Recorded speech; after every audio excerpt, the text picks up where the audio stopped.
So let's talk about the central thesis of the book. Giuffre argues that the institutions we trust often fail to protect the vulnerable while enabling the powerful.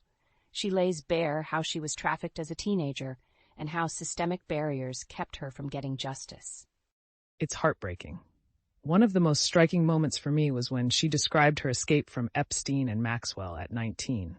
She captures the fear and confusion of being trapped in that world, and then the sheer will it took to break free. Exactly. She writes, "I learned that the strongest weapon I had was my voice." That's such a powerful quote. It really underscores the theme of empowerment throughout the book.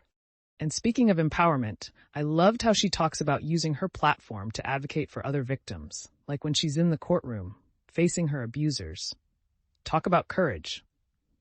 For sure. And let's not forget the part where she confronts Prince Andrew.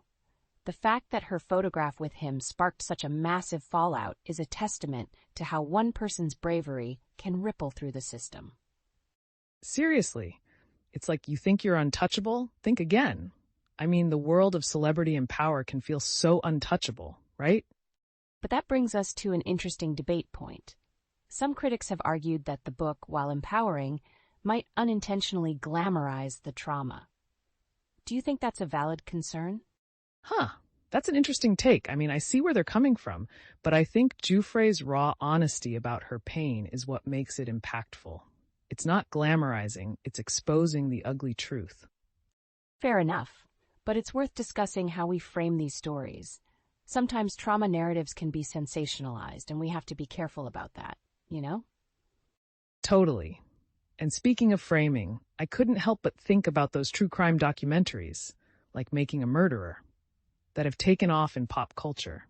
Giuffre's story feels like a real-life episode of that, where the focus is on the fight for justice and the resilience of the human spirit. Right. Except this isn't just a binge-worthy series, this is someone's life, and it's crucial that we don't forget that while we're consuming these narratives for entertainment. Exactly, and that's why reading Nobody's Girl feels like a call to action. It's a reminder that we all have a role to play in speaking up and standing against injustice.